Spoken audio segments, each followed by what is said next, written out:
Alright, we are recording, baby! What's going on, boys and girls, bitches, hoes, men, women, children?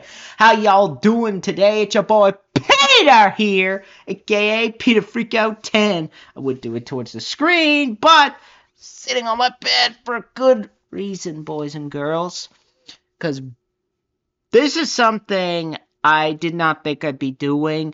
This is something that I didn't think in a million years I'd be doing, considering I didn't think I had the technology to do it. But a friend of mine in particular has done this on his channel. He has done commentaries for movies, and I was watching a couple of them, and his recent one on Godzilla 1998, which again I really enjoyed, made me want to jump in, do my own for a film that I absolutely love. Well, it was a paid request to do it, but I figured how we did it, it was to the point, it was just straight there, and really was a cool way of doing it, and really just, it didn't feel like it required too much work, and it bounced around the copyright laws. So, I figured why not try it? And kind of do it for the first time. This is gonna be a first time doing it, so I'm not as used to this as he is. But I thought that, hey, you know what?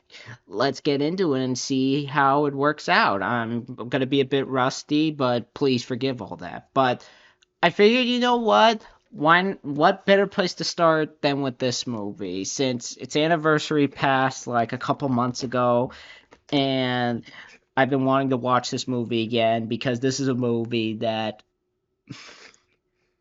really, really shaped me into who I am today. And I know when people, I'm going to put the poster right there, but I know in particular a lot of people are going to be looking at me like, what the fuck? This movie shaped you into who you are today? Yes, it did. It's a movie that really kind of showed how animation wasn't just a genre for kids. This was one of the first steps into seeing that. And it's a film that I've seen countless times. I know there's a lot of people really don't like this film, considering it's a sequel to a film that a lot of people love, which I've already reviewed this film. I'm going to talk about it when I actually before I actually start the film, because I do have some stuff I want to show. But in a way, this film, yeah, it shaped me into who I am. It made me the person that I am today. And I really hold it near and dear to my heart because of that. And even throughout the years, I continue to watch it, and I still love the movie. And that movie is All Dogs Go to Heaven 2. And no, this is not the way I'm watching it, even though, yes, this is my go-to way to watch it. The reason being is because some people, they may hear the sound. I don't want to get copyright to it by freaking MGM Animation, which sadly they're no longer with us. But, yeah, those who want to see the front, the spine, the back. And there's the tape, too. I've had this tape for years, and I've been watching it on this thing. I'm surprised I haven't burnt the fucking thing. But just to show you how much I loved it, I'm watching it here, and I think now is the perfect place to show it. Look over there. There's the poster. And I showed this in the review that I did years ago. Basically, years ago, this was a review that I did talking about, it was at the time one of my longest videos, because I had a lot to say in defense of it. And this movie is also responsible for me and a friend of mine on here, Kyle, aka Jurassic Godzilla fan meeting, because on Thanksgiving he actually did his review of the movie, and I found it. And since then, we've kept up with each other and everything. So, yeah, but this is the soundtrack. I actually got it for Christmas after I saw the film, and got all the sound in there, which I'll talk about the soundtrack in a bit when I watch it. But I even got the press kit. The press kit right here, boys and girls. I don't want to open it up and show everything. You know what? Fuck it. I'll be careful here. Got like the production log notes. It's like a dev diary a bit. I know the light's a little bit there. And I know it's 12 in the morning, but like 12:22. But figured now was the perfect time to do it without anybody bothering me because it was a long day. Also, for those who want to see the things,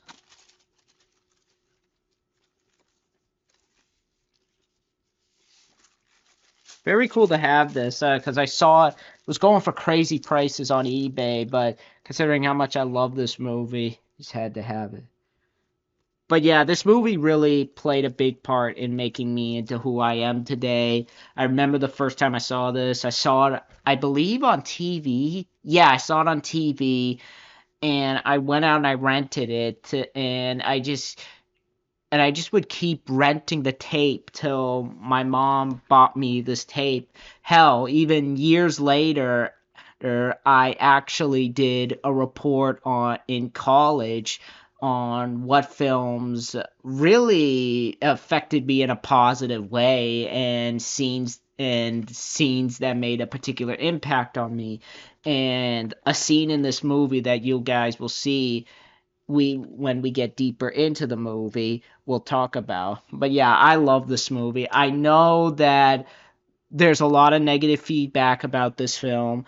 I know I've seen Razorblade's review of it, and I know he said this is one of the worst films he's ever seen, top 10 to be exact. Nothing against the guy personally, but dude, you haven't seen that many movies. I'm sorry to say. I know he's seen a lot of films. I know he had to deal with that Leker 101 jackass who kept coming to his channel and fucking harassing him over one of the Jurassic Park movies. But I've always liked this film. And at the same time, though, I can understand why people don't like the film because the way I look at it is the same as what Mike said when or not Mike, Matt said when he did his Godzilla 1998 review, where he compared how people view what Roland Emmerich did with Godzilla to what he basically did,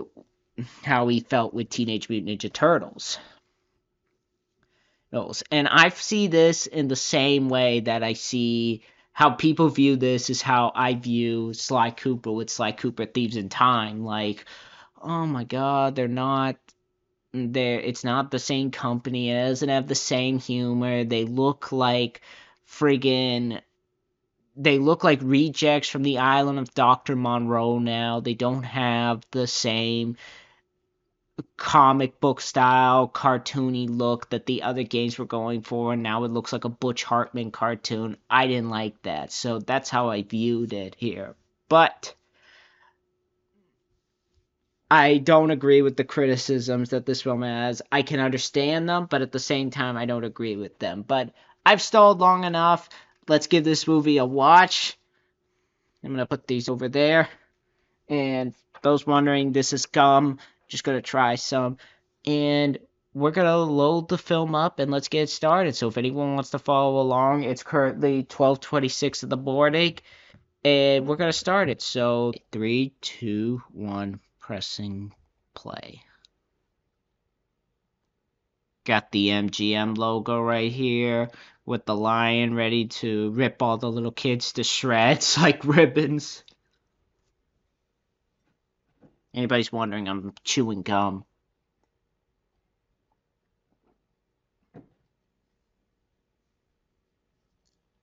And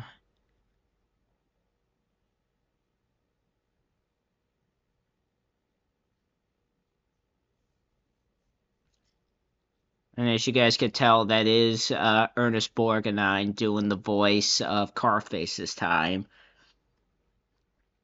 Which I honestly like. I think Ernest Borgnine does a very good job with this. I think he does it better in this than he does in the cartoon, the series that came after this. Which I know a lot of people like the series. I don't like what it did to this film, made it fucking pointless. I liked it better with how it was here, where it felt like it had an ending and it felt like everything mattered to something. Everything that Charlie did in this matters, what I mean. I also like this title. I really like the golden sort of look to it. The title card. I like that. Starring the voices of Charlie Sheen. That's the first thing I want to see when I'm welcomed into heaven. Sheena Easton.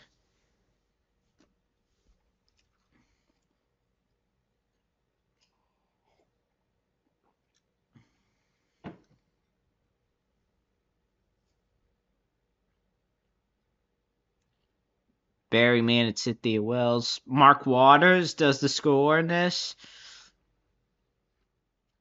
And Denny Taylor, I forgot Denny Taylor worked on this. This is the same person who did Nightmare Before Christmas.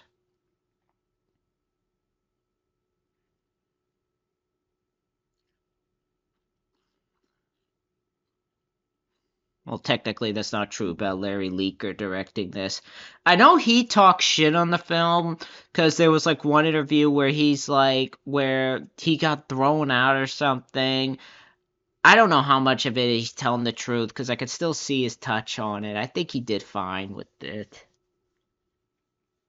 I don't know if he's saying it to get attention.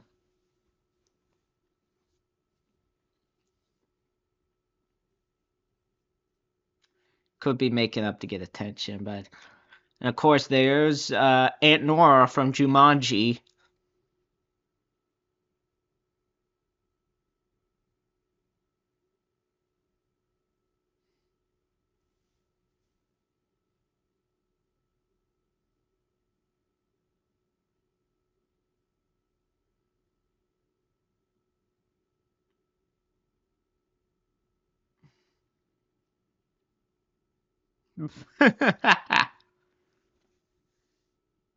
Like you did. And also, I'm gonna say this: I like Charlie Sheen more in this. Yeah, I said it. Even as I listen to it now, I like Charlie Sheen more than this. I like his design more. I like Charlie's design more in this than in the first. Like the fact that Charlie Sheen's face sort of comes through it a bit. If Charlie Sheen was a dog, this is how I would see him. I like that more.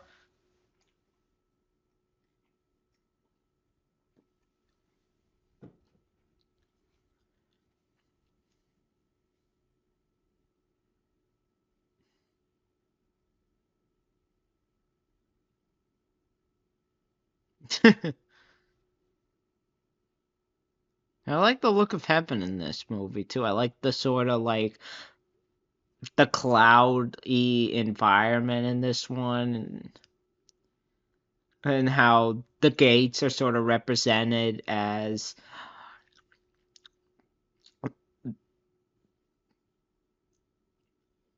well, actually I take that back, but I just like how it looks heaven. I like just the gates, the look of the gates itself. That's what I meant. The look of the gates. I was looking for the words. Later on, you're gonna see if anybody's keeping up how the gates actually kind of have emote to how the horn. That fucking dog fell off the thing. That poor thing made it back to Earth.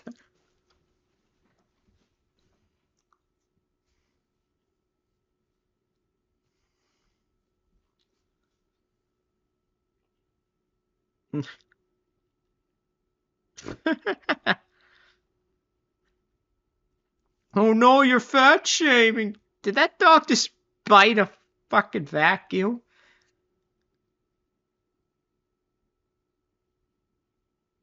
Gotta work the title in, but I the look of heaven's very cool in this one. That's what I'm trying to say.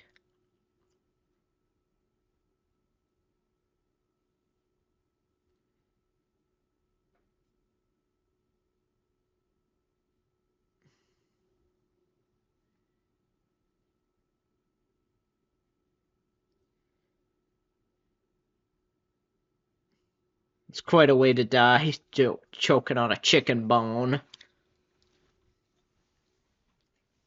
I had to stretch my legs because I'm sitting crisscross. Huh. especially when it's just come out of a dead dog's mouth.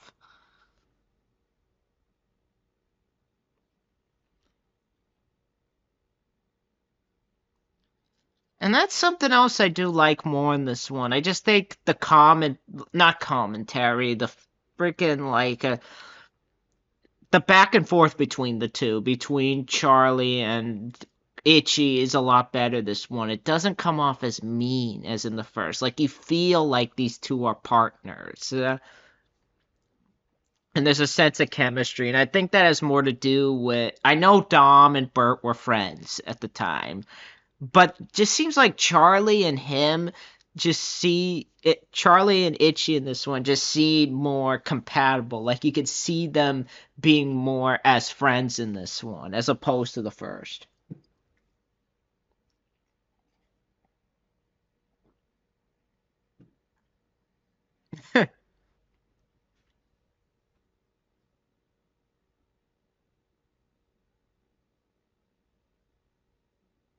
Hey, Bubba, how about we go down to Hog Heaven and get us some ribs? I know this fucking movie by heart.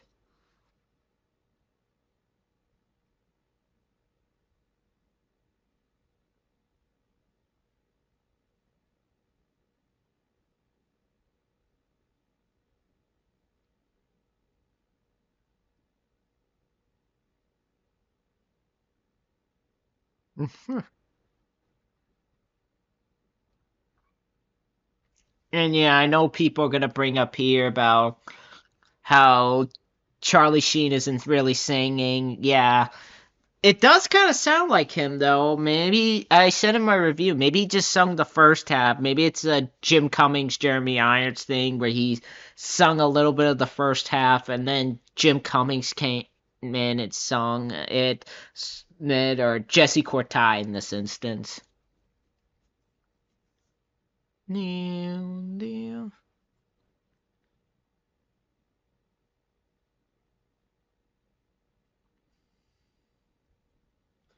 Calm and quiet and much too mellow to cello.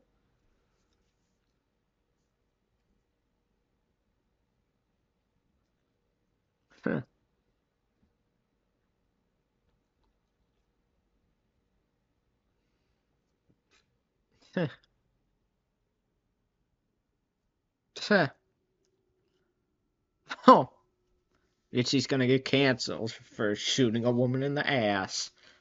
Because that's how today's retarded society is nowadays.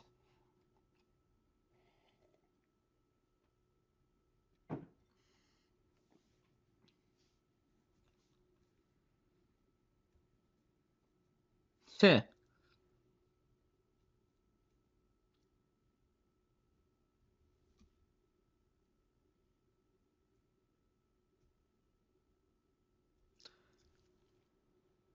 Uh, I just all around. I also gotta say I do like the animation. It's something that I think a lot of people are too harsh on. I know this was supposed to be direct to video for a bit, but then they turned at the last minute going too theatrical. I can see this being in theaters. I like the look of it. I like the mix of colors. There's a good sense of practicality to how it's drawn. You can really see there was a sense of hand drawn to it, so you really feel the characters are more alive. I know there's some CGI in it, but it looks fine. It's not used throughout the whole film a lot.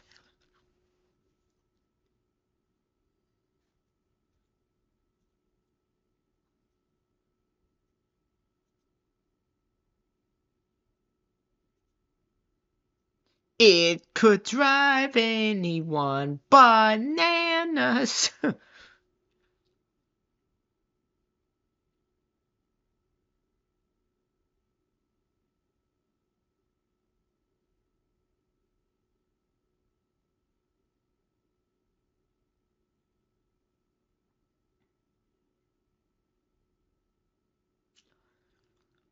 But this is what I mean. Charlie Sheen just seems more like one of the biggest problems that I had with the first was just Charlie didn't seem like he went through a sense of growth, like, or his growth wasn't viable to me, because it felt like that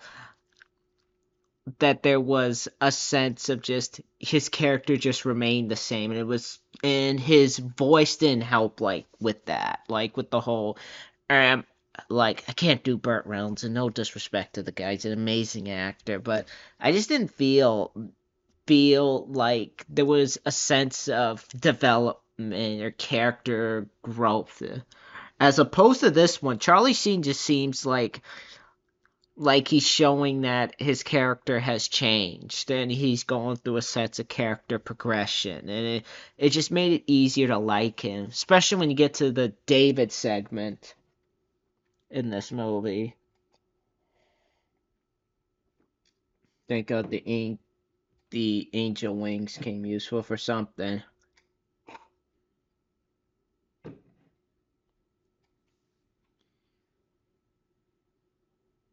I will clean up that later.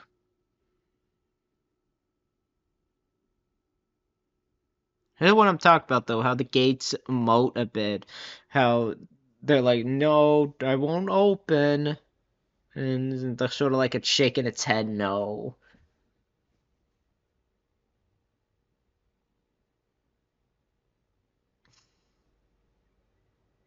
I think that's very interesting. Kind of showing that the gate's not stupid, it's actually smart.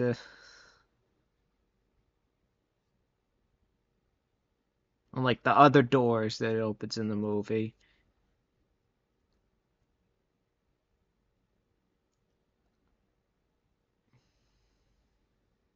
Huh.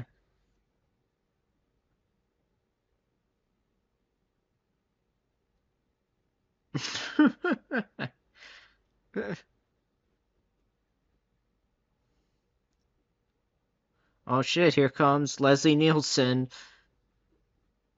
with Clarence and Roger.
And that is Tony J right there.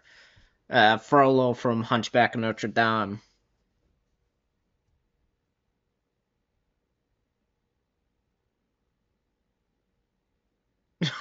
He just love how he shoves that dog into his mouth.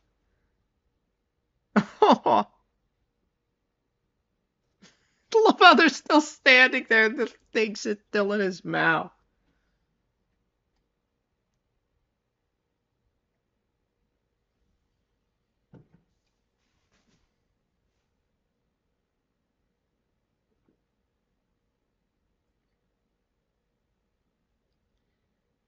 Huh.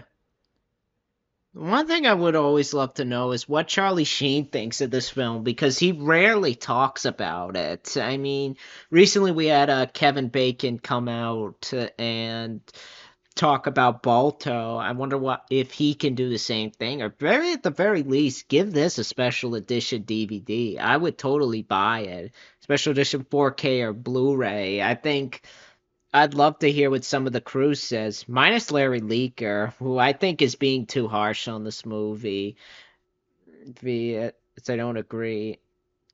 And yeah, there are some animation goofs in this movie, but it doesn't bother me because a lot of animated films have them. But I'd love to know what it was like making it. I know one of the animators in this, I think it was David Fest, this guy would go on to do Cow and Chicken, said this film had production problems. I don't know if that had anything to do with the fact that it was going to go direct to video and then they had to change it, or there was another story about how the original studio that was making the film got shut down and they had to outsource some of making this movie to another place. But for what they had to do, for what little they had, I think it's a nice looking film and the production problems they had with it. I think it was nice to look at. And I would love to hear what it was like making it. I wonder why they don't want to talk about it.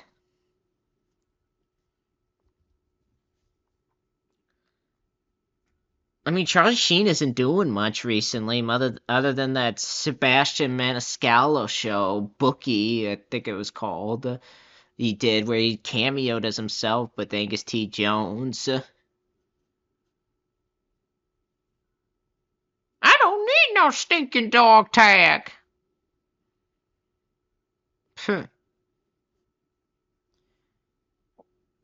Speaking of Jim Cummings, here he is right here.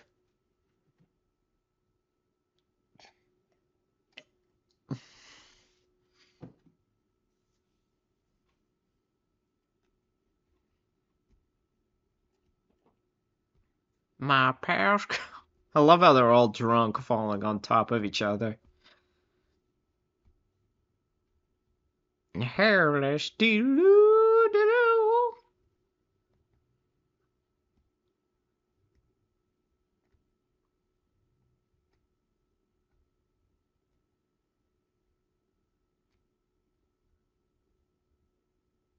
In the moonlight.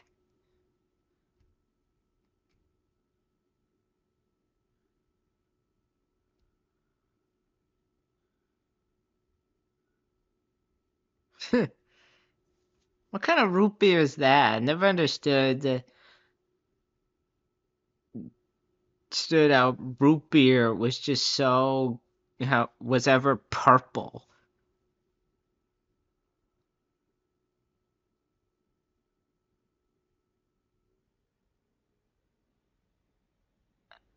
Um,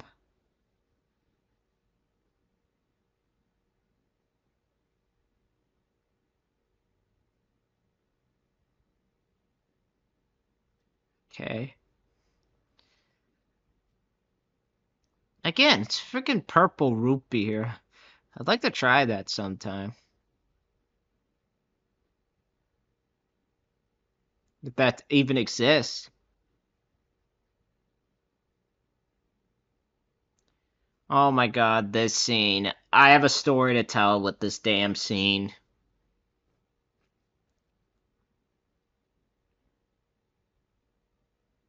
Because this scene shows how stupid this PC environment is.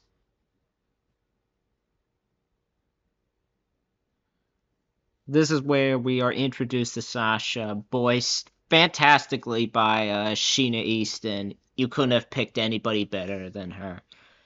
But the story I want to tell is a couple years ago, after Razorblade had reviewed this movie, I was looking through Twitter to find some stuff on this movie, and I came across this tweet with this woman talking about it. This is back when the Lightyear shit was going down.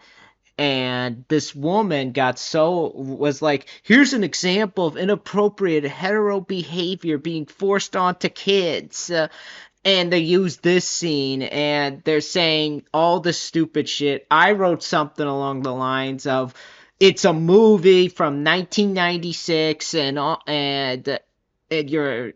this other stuff. I won't get deep into it, but immediately blocked. No reply, any of that, just blocked.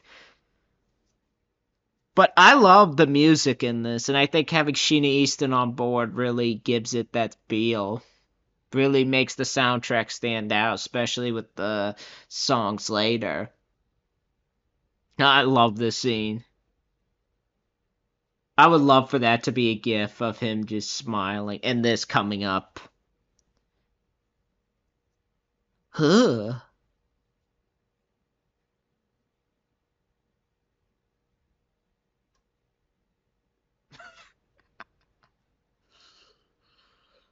Old hat.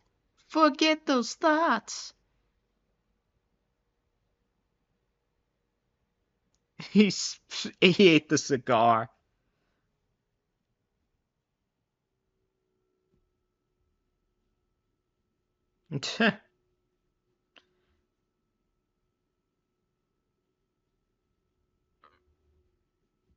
I don't see what's so offensive about this scene yet. Fucking Roger Rabbit did the same thing, but nobody's canceling that.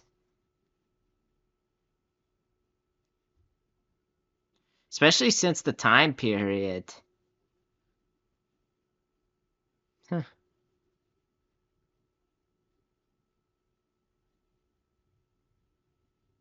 Especially considering the time that this film came out, and yet a lot of other cartoons doing the same sort of thing.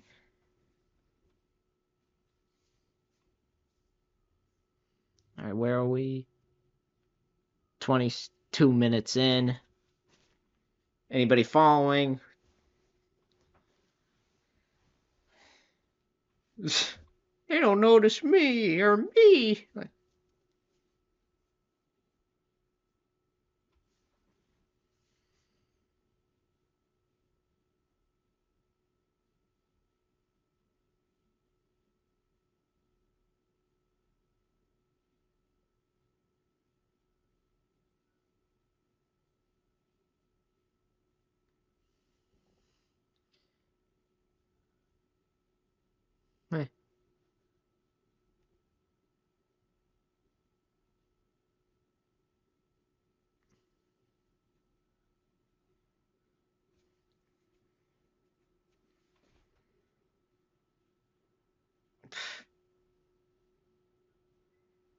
And here's the most infamous goof that people, or one of the most infamous goofs.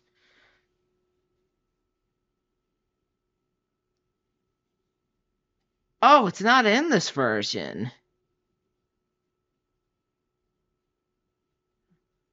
I'm watching this on my new laptop.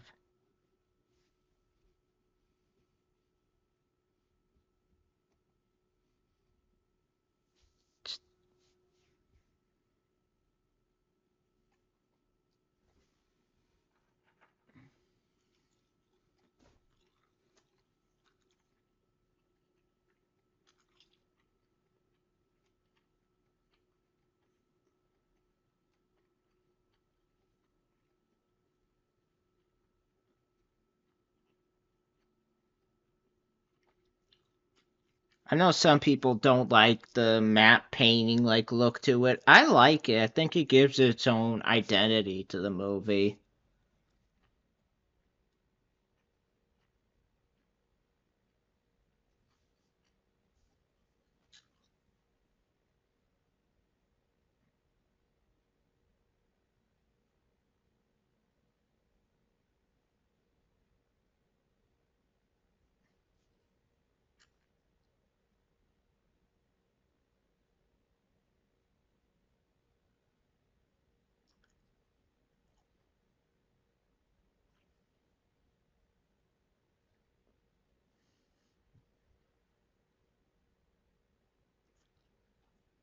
Hmm.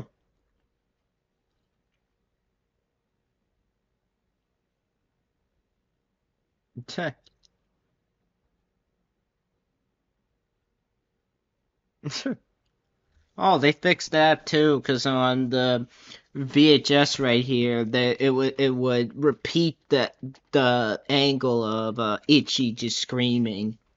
Very cool that they fixed in this.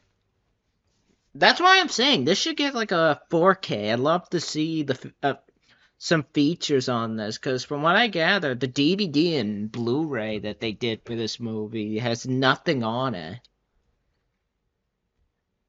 And this we're introduced to, I think, probably the best villain of the series, Red. voiced fantastically by George Hearn, which my friend Kyle actually had pointed out that he would later go on to be in a Barney movie. Just like, really? He went on to be in that? Wow.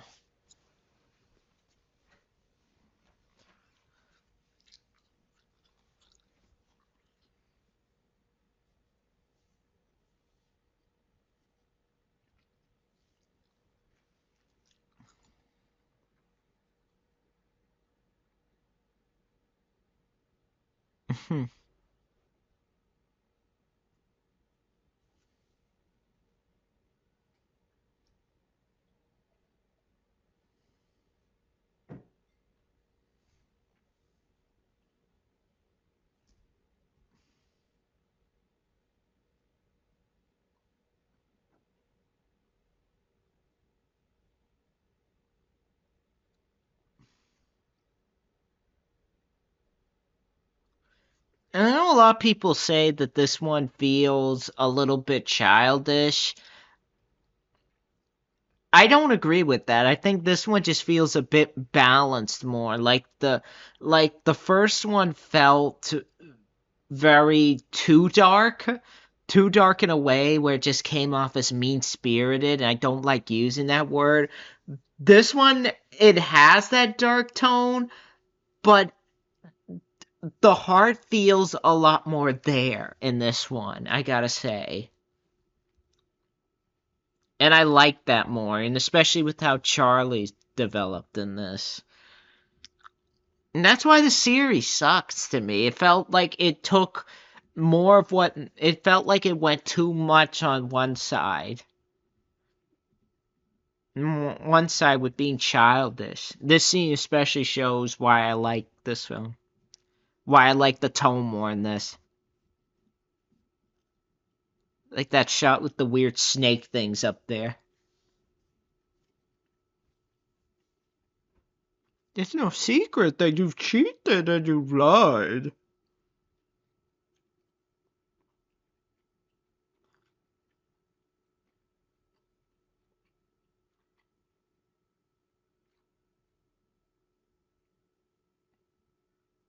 Hmm.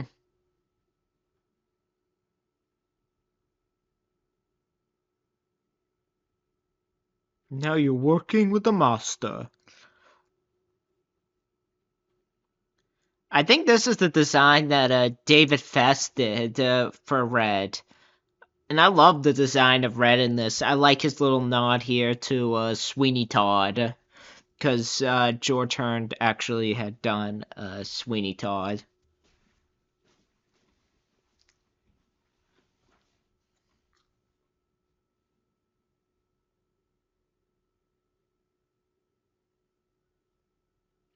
Huh?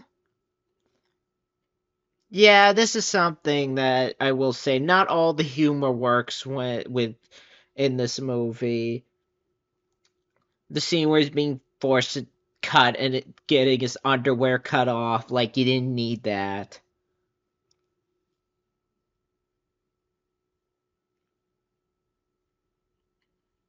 I do like though how he's tormenting him in this, kind of giving him what hell is like a bit, like this carnival. You to do it.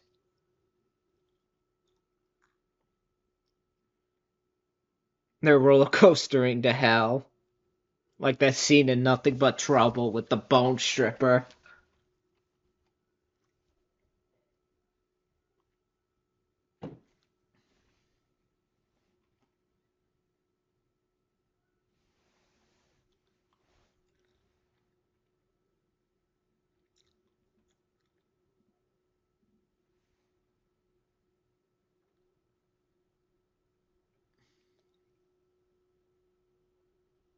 Yeah, this one in particular with him getting poked on the ass.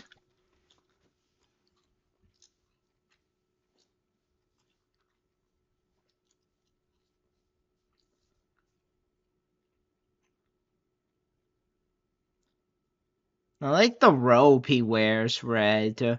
The blue robe. I think it looks cool. What you are doing gets trouble brewing and drives everybody mad.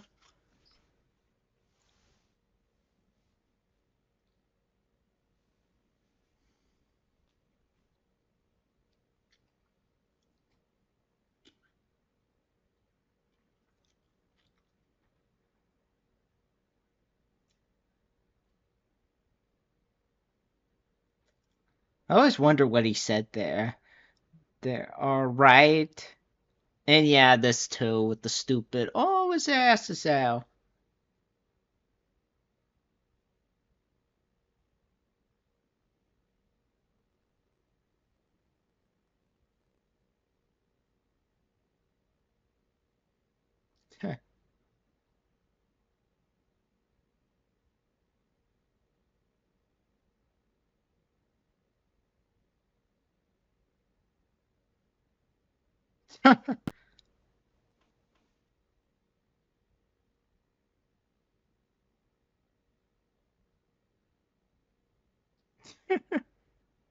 Give him the bone.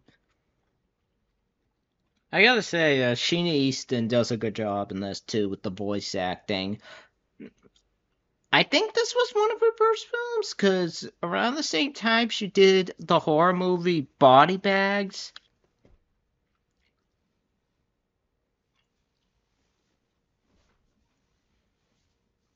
Could be wrong about that. Yeah, for some reason the trans.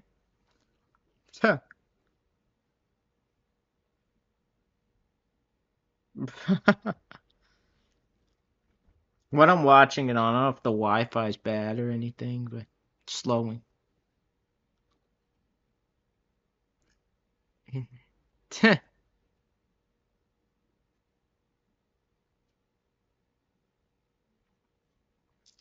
And this is the best aspect about this movie. The Charlie and Sasha relationship, I love how it's portrayed in this. You can sort of tell around this time a lot of animated films like this were trying to have their own sort of Lady and the Tramp, like kind of do it their own way, and I think was one of those things. Which I don't mind. I don't mind it in this one. I think it's one of the better ones handled. I like the two together. I think they had some good chemistry. I like especially the song that they get together. I'll talk about, I thought it was a cute little song. And no, it's not handled in the way that an Adam Sandler movie's romance is. Razor Blade. And I have nothing against Razor Blade. Again, I know again, like he says, my jabs are meant to be taken with a pinch of salt.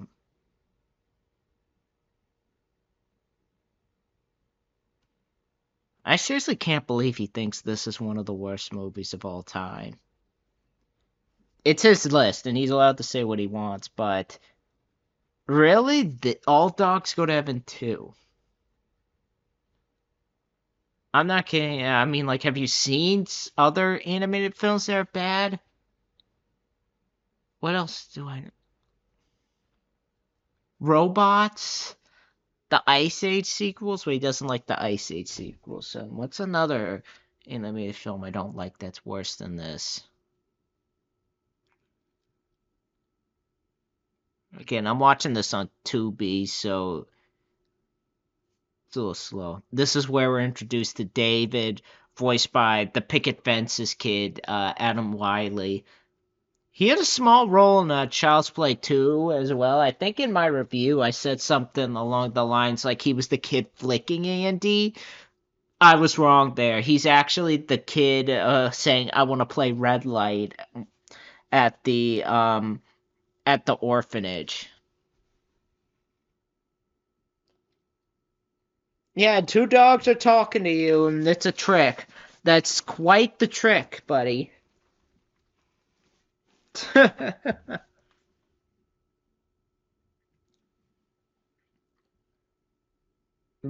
Yeah, you're gonna fly, dude. He has the fleas again.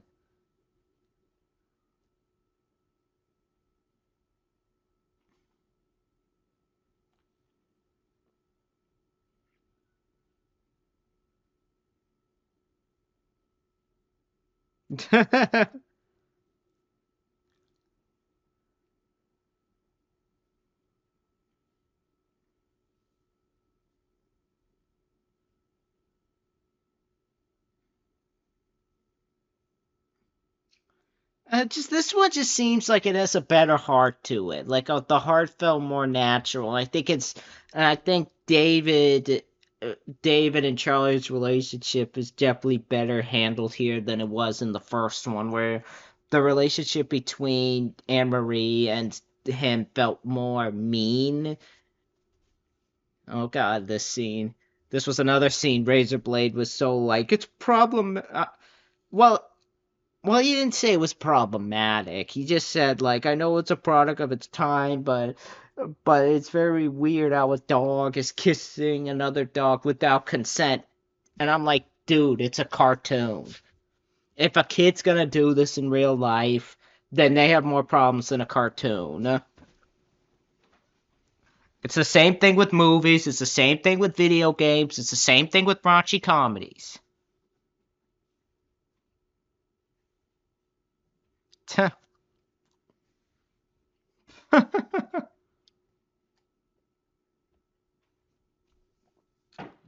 I like the score too. I like the little like.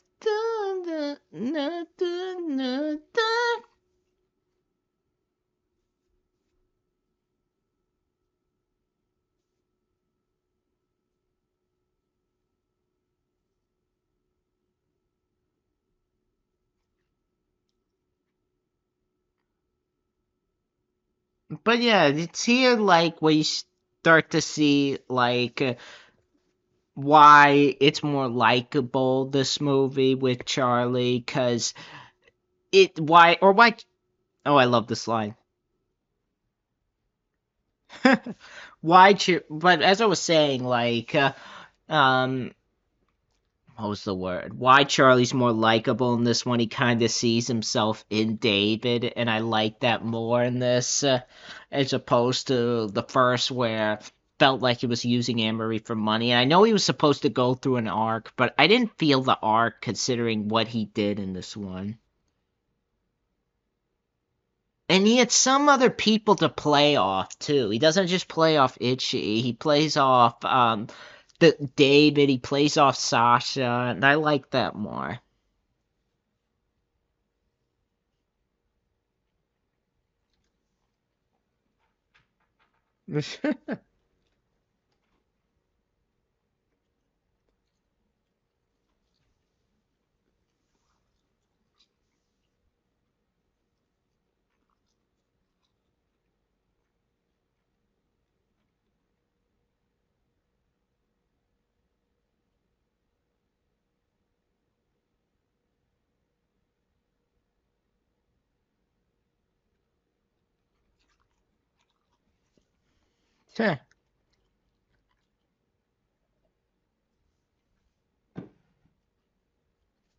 Oh, I love this what he does here.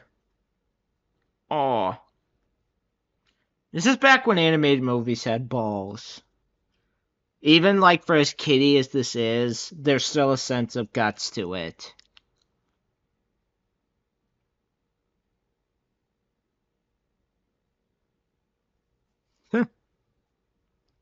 Follow your nose. I love this line here.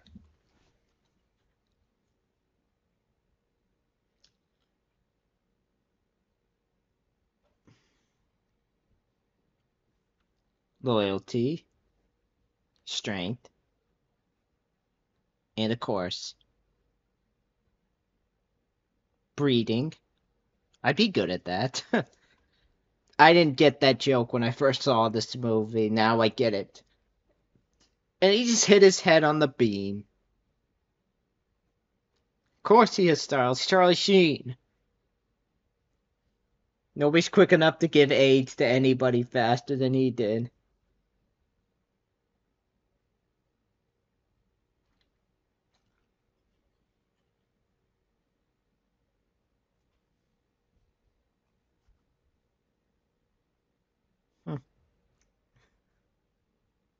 Why the fuck would the police department care that there's a fucking horn on the street?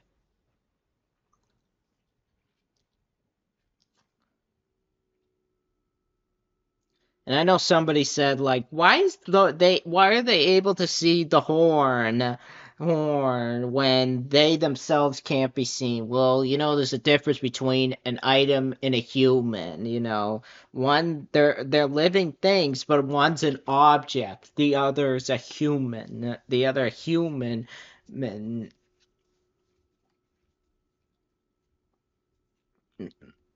one is a non-living object. Even though it's living, it's still an object.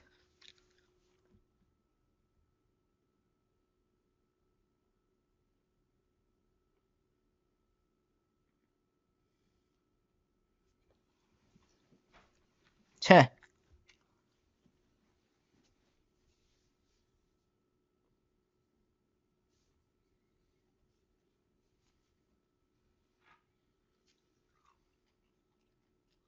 3 cheers for treachery.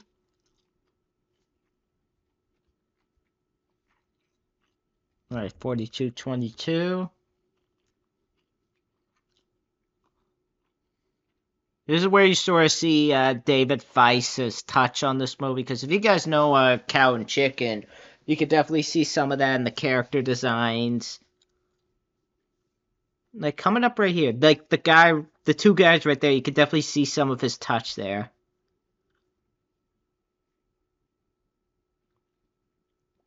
And there's Kevin Michael Richardson.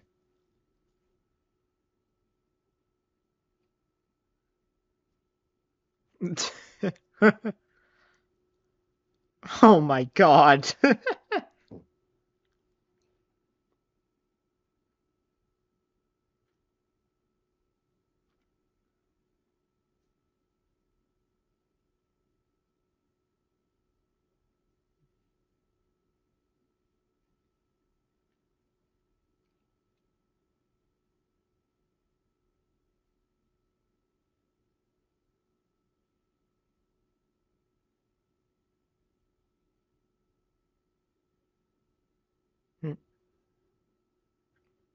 I love how I love how he's able to sneak around like he's some ninja.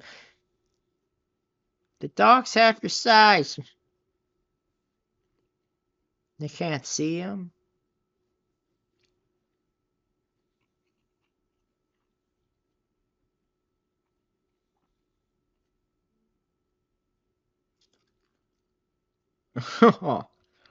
Yeah, I found this more annoying when I first saw it. Now I don't really mind it as much. I actually kind of get a chuckle out of it.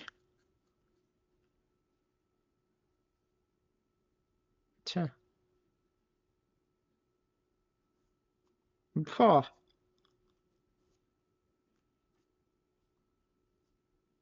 Gabriel's kazoo. No.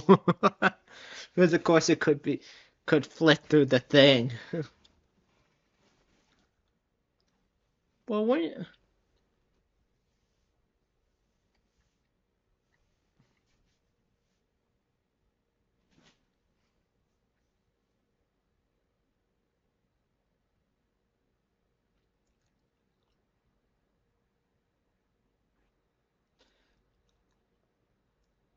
I don't get how Razor Blades felt the characters were unlikable in this. Again, this is not a knock against him. I'm not trying to like run him down or anything, but that's really what I don't get. Especially with the first one when Charlie felt more like unlikable in the first one than he did in this. Than he did in this. At least he actually understands the kid, and even later on, you guys will see he actually sees the sad state he's in and tries to explain to him, maybe you should go home.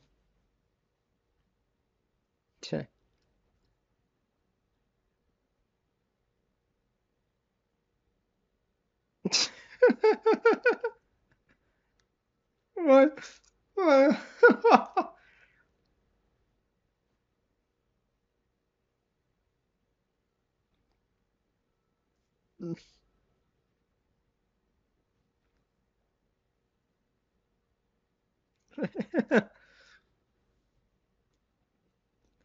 Somebody get that mutt.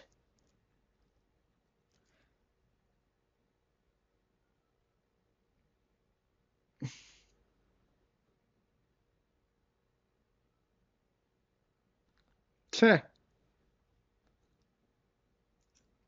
Wonder why the fire department doesn't come after this. I like how that looks. His head's in the thing. And I think that is Maurice LaMarche as the fat cop there. I don't get what people are saying, how this is like a horrible looking film. I think it's a fine looking film. Huh? It has that 90s aesthetic to it. I like it. Especially in the characters.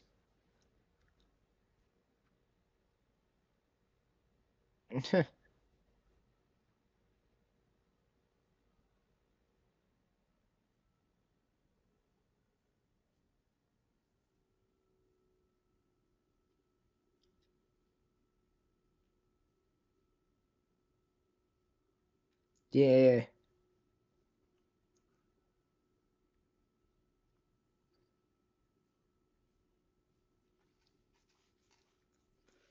I like this cop right here, what she says. You're telling a kid to freeze, sit, and stay. Did that cop just not hear anything?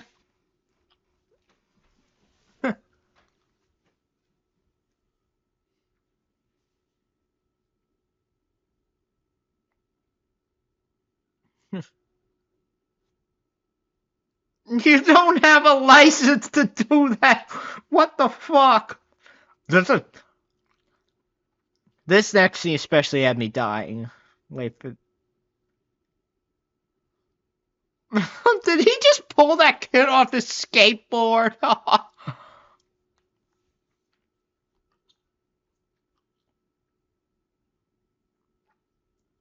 Speed, give me what I need. Remember when I got San Andreas and I used to do this, reenact this scene when I played it? Made it a ton of fun reenacting this scene, just driving. Made it a ton of fun just doing this and just driving through the city on a moped that I would find and go up.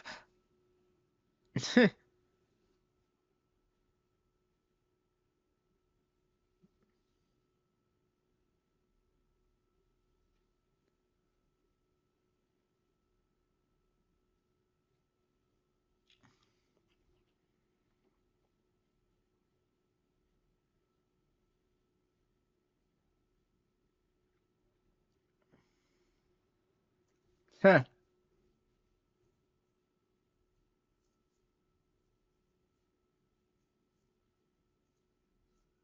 So, right into the mailbox, or the newspaper box.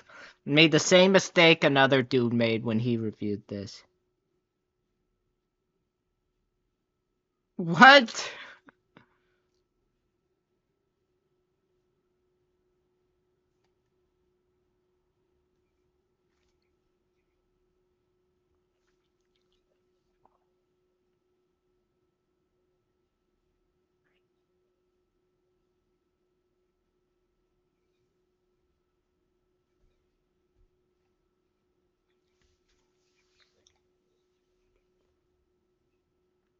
Huh.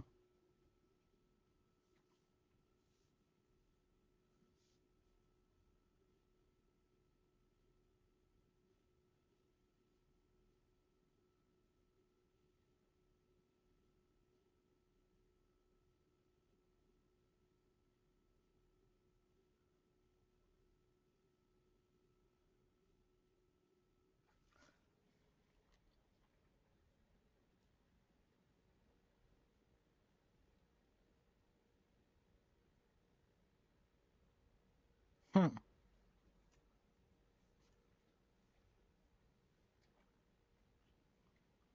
I wonder if there's deleted scenes for this movie. If there's more that they filmed, but it didn't make the movie.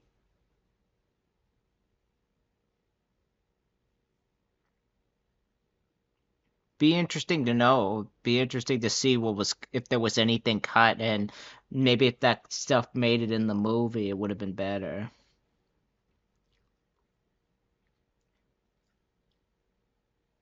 Maybe it would have made a difference. Maybe people would have liked it more had they included some of that stuff.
Watching the dough come rolling in.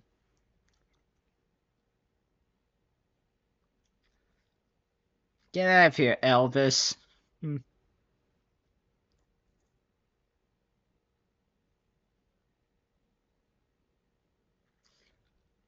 Oh my god, I just watching this scene takes me back. I literally had this playing when I got my first TV in my room for hours. This song was one of the many things, along with the next one, that I just remember a lot from this film.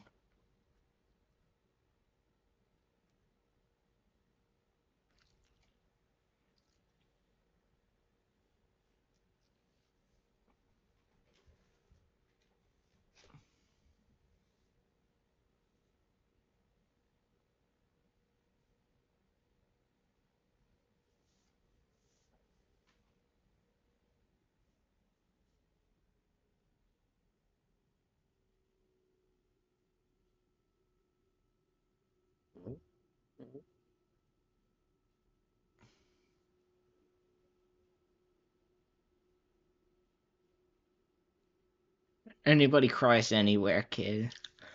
Joking aside, this is a good song. I like this song. The next one's my favorite song of this movie.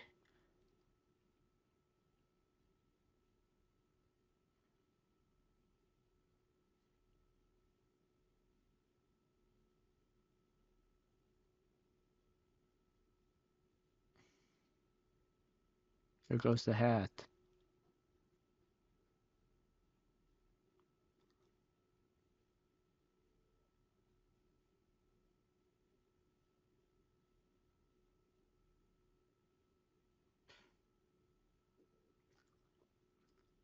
But yeah, this. I know that's what I keep saying, but yeah, but yeah. This scene right here is the one thing that showed me that this movie has more heart to it.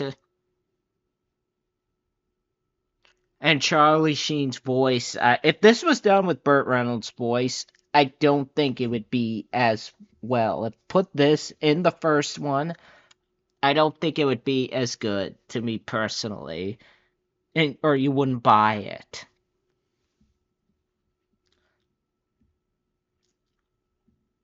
That's the thing about this movie. It just seems like there's more of a heart to it, especially when compared to other Don Bluth sequels, which a lot of people say that this is worse than Secret and M2.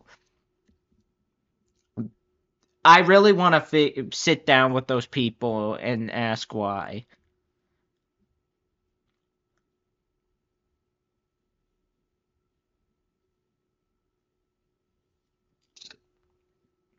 Oh, I like a lot of those. I love how he was able to find them. What, did he steal them or something?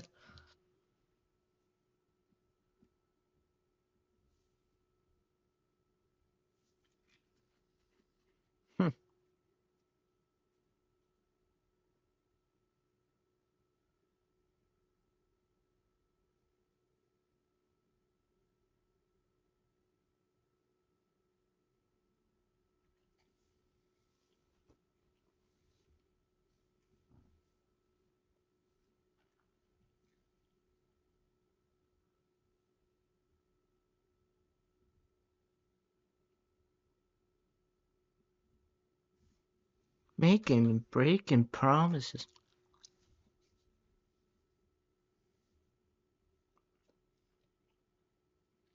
But this is my favorite song of the whole movie.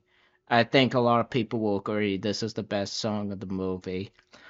As I said, I did a whole paper in film school, not film school, film class, talking about this scene and why it impacted me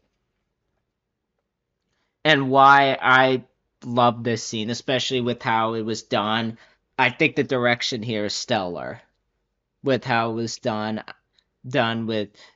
just with just the color changes where it's pink and yellow. And a friend of mine who I wrote that paper with, I won't say her name, but the fact that the two are always on frame together, it's a really beautiful scene,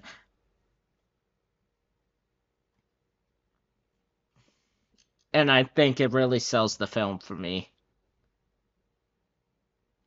And it's more earned in this. The romances feels more better fleshed out. You look at the first with how he was with Flo. This just seems better written. It feels like there's a sense of connection between the two. I seriously would love to see what Sheena Easton thinks of this, or if there's any people who come up to her and they ask her, like, what do you think of this movie, or do you have any good memories making it? Because she's also doesn't talk about the movie. That's one of my favorite shots of this movie, over the sea and the building and everything.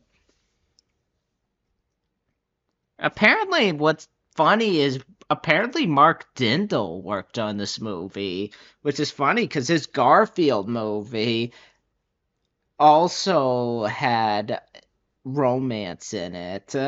So, guy really likes working with romance. Could be wrong, but I'll be honest. I thought this was better than the new Garfield, especially it had more heart to it. Like that Garfield movie did not feel like a Garfield movie. It felt like it was something for this and everything. That's one thing I gotta say. Like there was a lot of moments in that movie that felt like it could have been done for a movie like this. If that was Old Dogs 3 and they just took a script of that and they just put Garfield, rewrote it into that, it felt more that to me personally. That's just my opinion.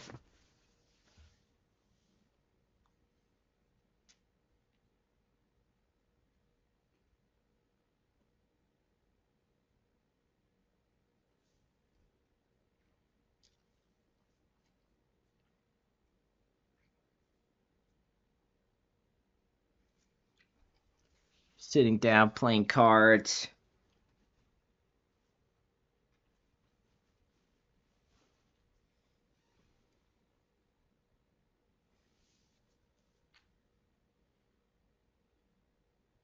He's cheating.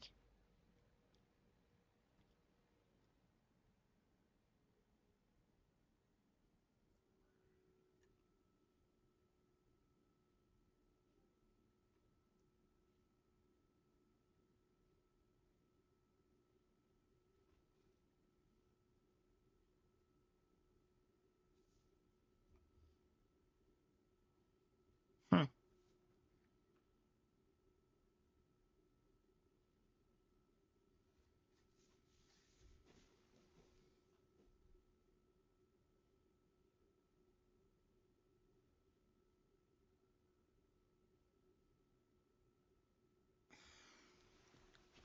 Don't want to end up like that kid on Mobile Mysteries who kept saying that, and he got a shrunken head sent to him, put in a magazine.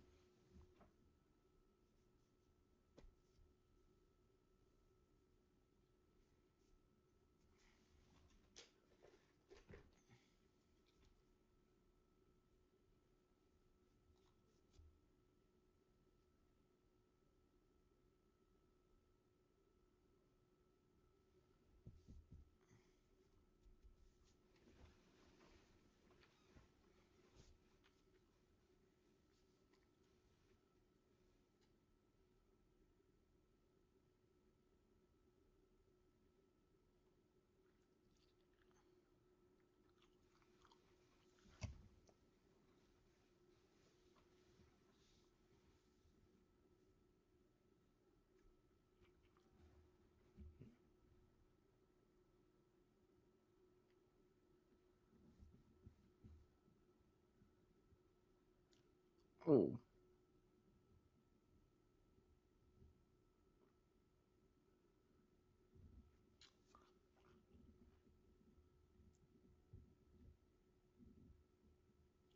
Again, with the green teeth, I like the green teeth on him. This one.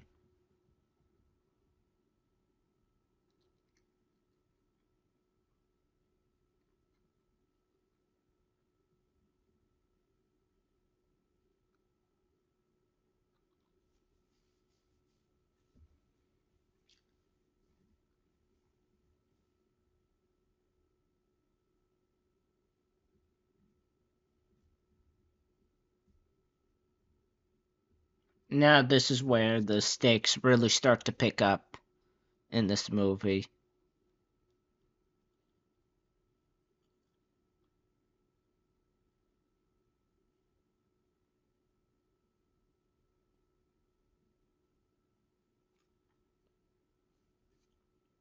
I would say it has a nice score, this movie.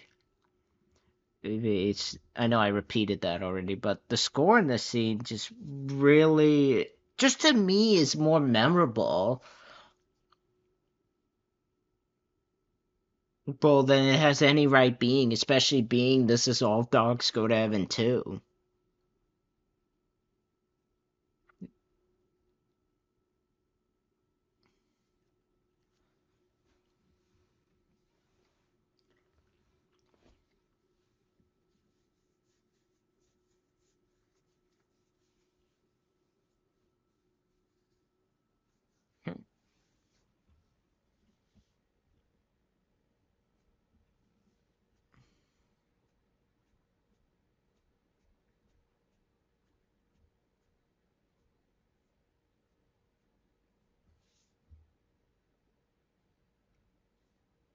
Alright, we're now 4 minutes in. Making sure we're keeping up with you guys.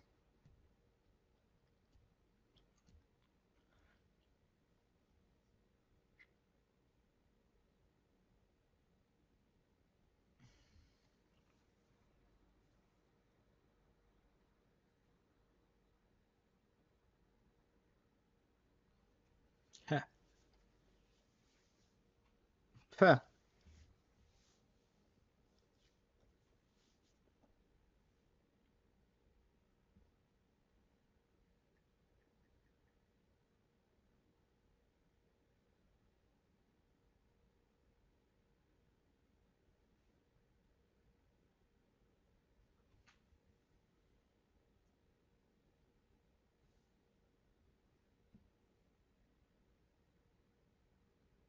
Huh.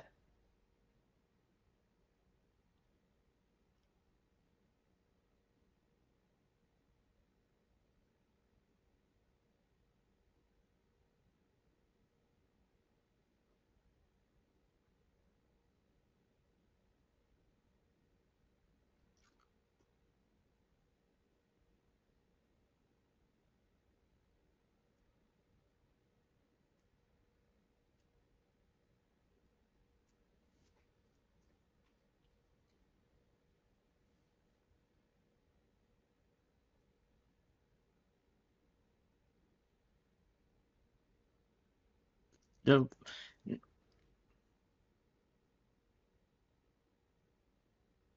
I love how nobody's questioning where this friggin' pink light's coming from.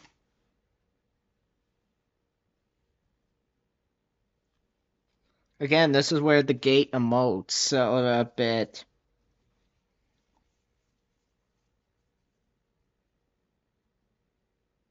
Oh, what were those two dogs doing on top of each other? Oh, don't tell me, don't tell me.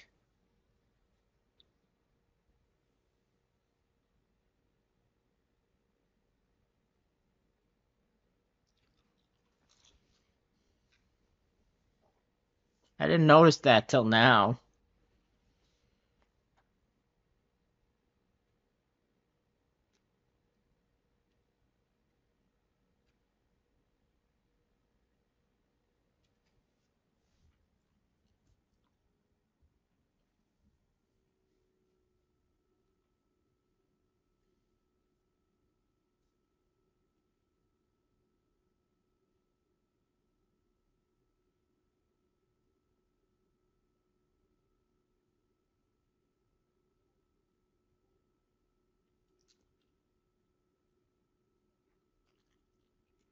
And that's the thing with this one. This one doesn't have the alligator scene. Like the battle here just is cooler, I gotta say. Yeah, I know some may not like him dragging Alcatraz down. I like it. I think it looks cool.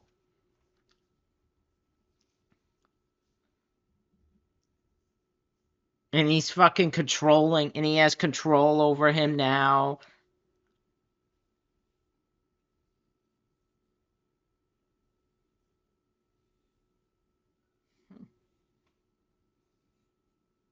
Yeah! And of course, he doesn't like water.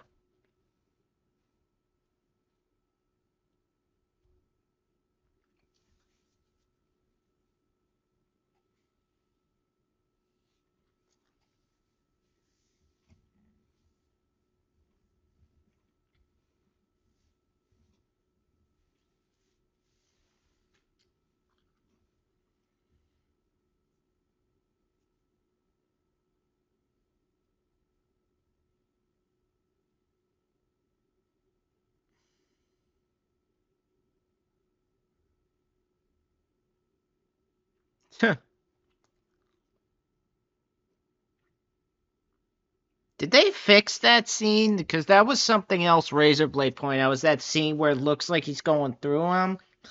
I think they fixed it in this cut, because this version still has some of the errors, but it looks fine. But this one, it looks like it fixes a couple things, which I'm happy with. That's kind of why I want 4K, or at least some sort. If they ever did a director's cut, I'd like to see some of that stuff there. Even just the music here with the boom, boom, boom, boom, boom. I'd love to see that in 4K. And just hearing some of the people involved would be cool. Charlie Sheen isn't doing anything, so I think he can do an interview. Hell, I'll do an interview. I'll sit down there. I'll talk about what I just talked about now, how this movie had an impact on me. Better save that horn. Well, he can't take off the collar.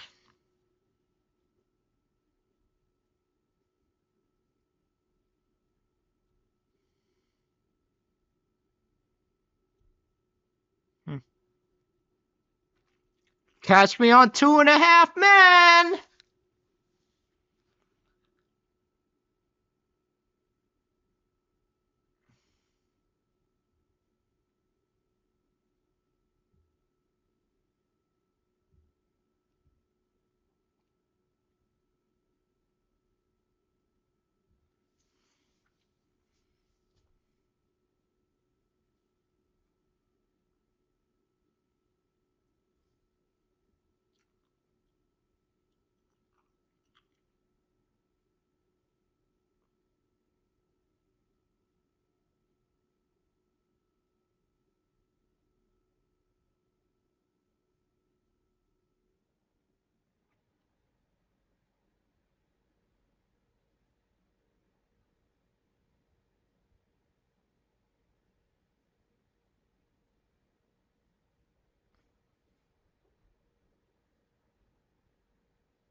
He's going to hell. The fact that you ended the movie like this and the sequel neglects it, and the fact that Red isn't even the villain, but they replaced her with Belladonna, just really makes me not like the series because it eliminated all the cool stuff that this movie did well. I know this one had Paul Sabella involved in it, but didn't feel like he was there.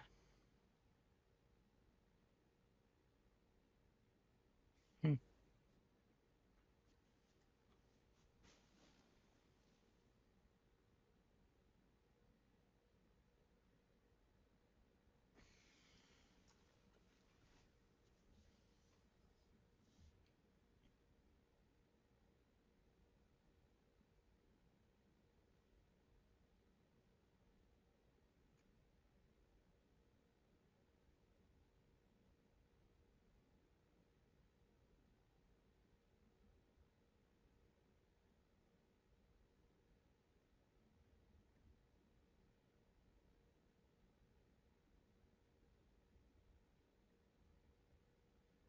Hmm.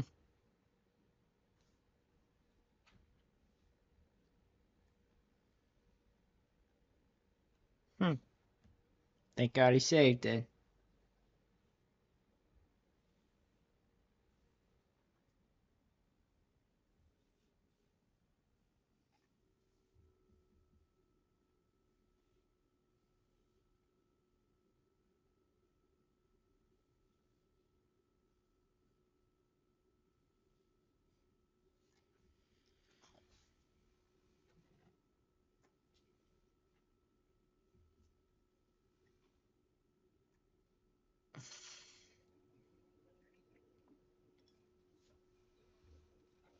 See.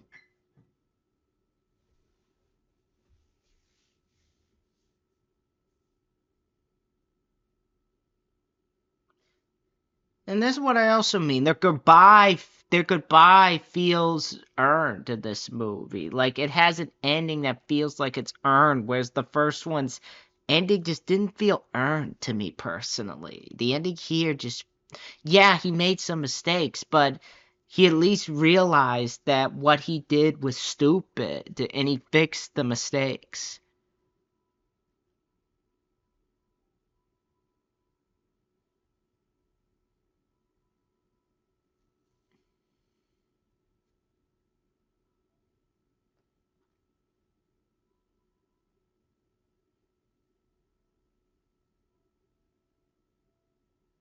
And yeah, there's that infamous goof I was mentioning earlier. It's here too.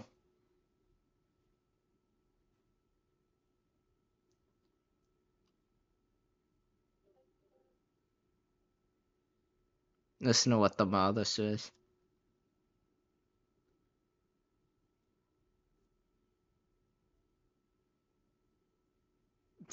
But this baby doesn't mean I love you. It's mean I don't love you. Imagine if you told a kid this. You would scar that kid for life. Still not a big goof because I know what she meant.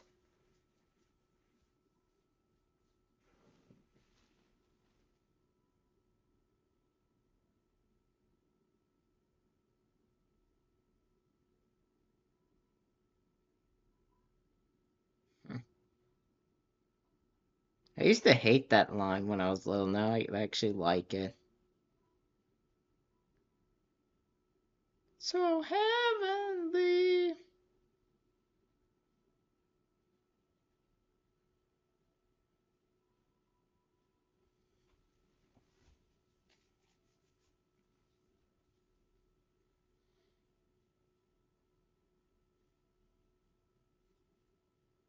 All right.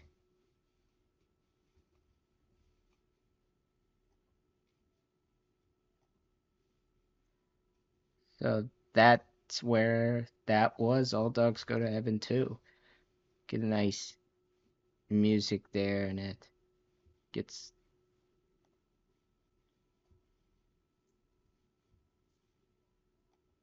I'm gonna. Hold on one sec.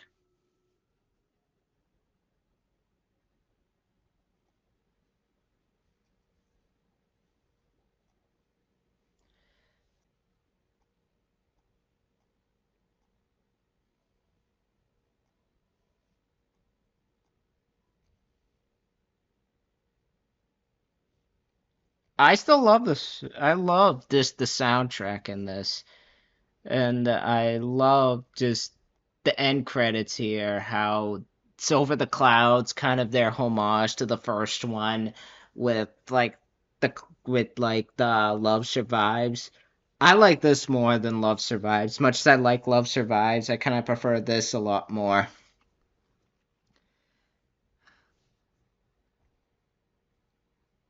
Hey. And I like that they did the I Will Always Be With You song again here.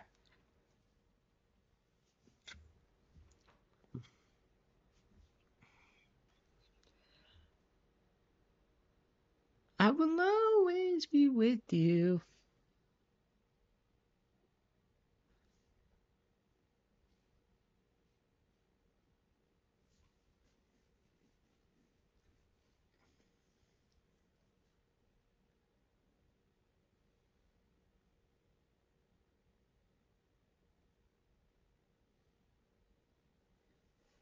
Will always be.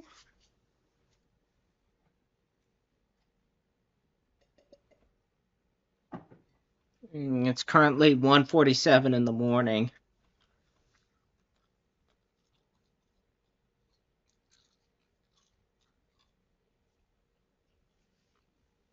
Whenever I watch this, I gotta stay for this moment. For like the I will always be with you part. Or the end credits version they call it. God, I can't believe I sat crisscross through that whole movie.